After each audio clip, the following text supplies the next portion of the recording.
For this recipe, I'm going to use some thinly sliced skirt steak. Now go ahead and season this up with a little bit of salt and pepper. Now don't be afraid to make this recipe your own. I'm also using some onion powder and garlic powder here. And I'm also using like some steak seasoning. So whatever you got, go ahead and just use it. Also use some oil just to bind everything together and make everything amazing. Like oil, I don't even know why we use oil to marinate steak, but it's perfect. It works. Just please do it.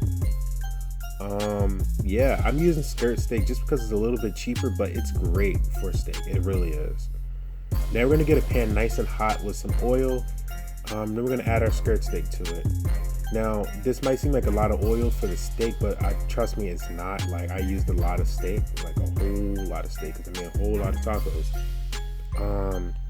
With skirt steak, they do cook pretty quick, especially because we're slicing them thinner. So what you can do is pretty much you want to kind of cook them to a medium well. Like don't cook them all the way through. Even if you want them a little bit under than that, like that's perfect. Don't cook them all the way well because they will get kind of tough.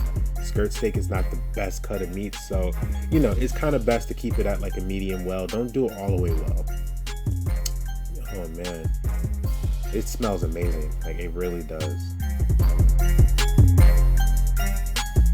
Next, we're gonna go ahead and saute some onions. I did empty out all of that juice left from the steak. Added some new oil and also add some peppers to it. Red and green is the traditional route when it comes to a cheesesteak in general. Any type of cheesesteak is going to have red and green onions. Now, some people choose steaks without peppers, but I prefer peppers on mine. We're gonna go ahead and pretty much saute these until they're pretty much a caramelized consistency. Like they will look amazing. Like look at the onions, like they're starting to caramelize a little bit. That's what you want. I love the smell of this little mixture. I really do. It's one of my favorites.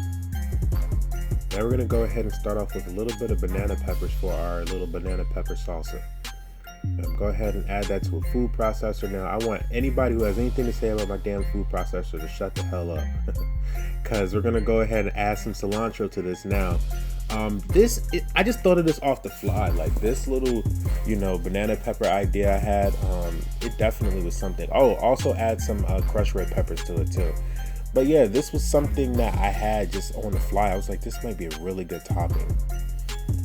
Next, go ahead and take some provolone cheese. Now, provolone cheese doesn't normally come like this. What you can do is ask the person at the deli to just slice you a thicker slice for this, so you can pretty much so you can grate it. If you have a box grater or if you have like one of those little handheld graters, whatever you got, just so you can be able to shred the cheese. Because it's kind of hard to find like shredded provolone. If you can even find any, you might only find sliced. So yeah, it's the best way to do it. It's really ribbony. It's amazing. Like, fresh provolone is awesome. All right, now I'm starting my little sauce.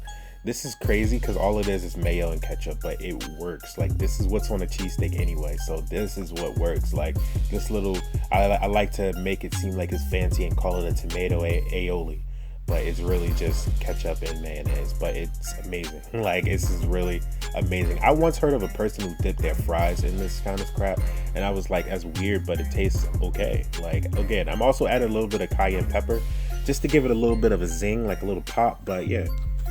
And I'm gonna warm up my tortillas. Go ahead and spray like a little pan, or I have a griddle, so if you want to use like a just a regular pan, then it's gonna take you a little bit longer, but Now we're gonna assemble our tacos. Use a large plate if you have it. And first we're gonna lay down our aioli. Next we're gonna add our peppers and onions. Then we're going to add our steak.